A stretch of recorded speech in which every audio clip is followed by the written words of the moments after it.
Hello, my name is Eike Stepper, and today I'd like to show you the new Papyrus CDO integration.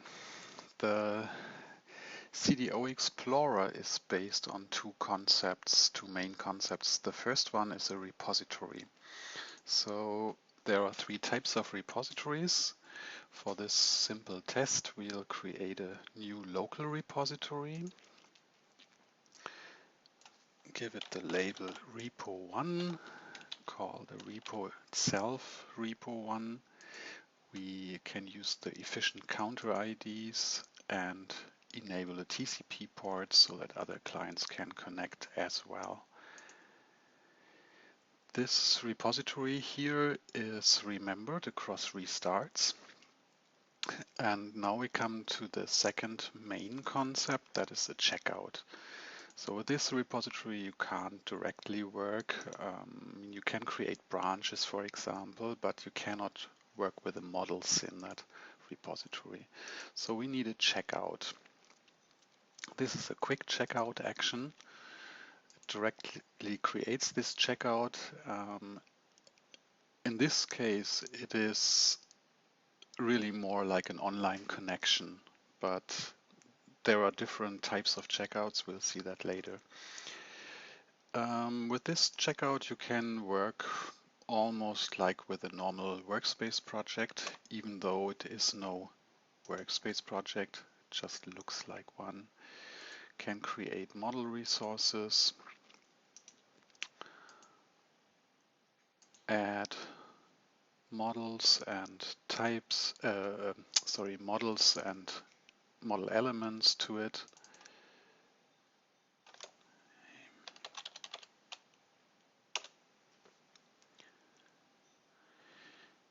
But of course we want to have a focus on the Papyrus models, and so I delete this test resource and create a Papyrus model. Confirm the folder that I selected and the name, the default name. Want to create a UML model and have an initial class diagram in it. So this model is now created within this model repository. This very first time it takes a little bit longer because all the tables have to be created in the repository. See, this is another part of the new CDO integration with Papyrus.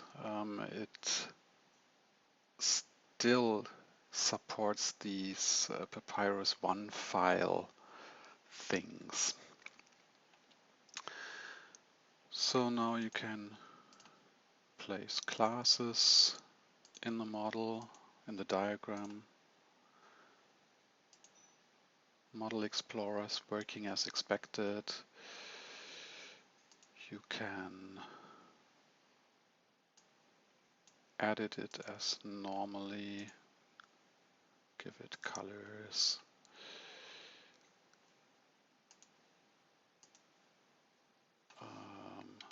Rename it.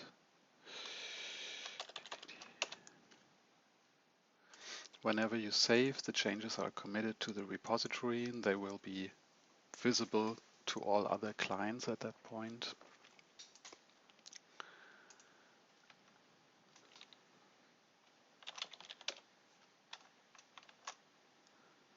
I'll change the color.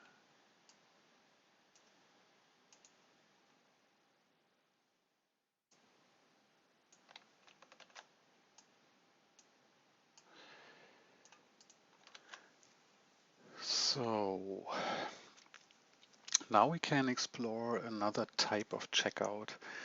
This year we created this checkout with a quick checkout action, but with checkout as you have available other types of checkouts, a little bit depending on the type of this repository. You remember we picked counter IDs and those are not able, or they don't support offline functionality, so this is disabled here. But we can create a historical checkout.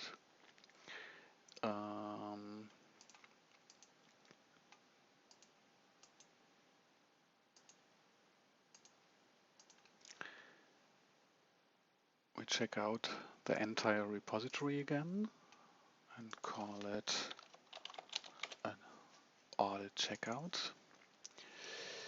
So these additional checkouts are really pretty cheap because all the important state is stored and managed here in the repository. So now you can open the diagram through this new checkout. This confused myself a little bit at the beginning, but this is supposed to be empty in Papyrus. You have to go to the Model Explorer and open the diagram in the editor. So you see at this point they look the same. But now you can, for example, open the new CDO time machine and you get a new small view opened here with a time slider in it. And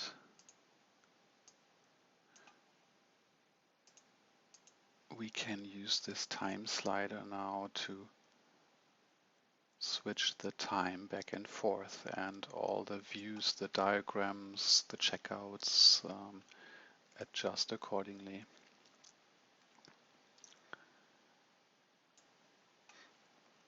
These audit or historical checkouts are always read-only, so you can never change them through here. Another way of setting the timestamp of this audit is you can go to the history. The history reacts to the page selection, so you get the entire repo history by selecting the repo here. You can also see the history by selected object.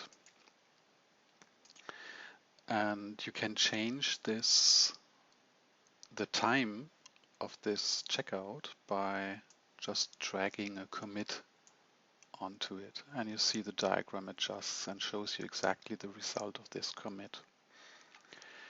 In one of the previous screencasts I already showed that you can compare commits. You can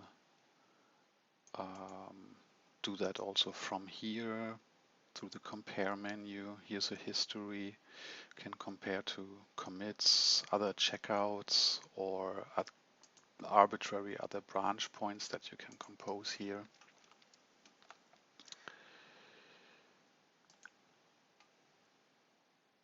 So this is what I wanted to show in this screencast. I'll prepare a new one with 2 clients in a minute, where you can see that the changes that you do in one client in the transaction here is automatically broadcast to all the other clients. So I hope you enjoyed this screencast and stay tuned for the next one. Thank you.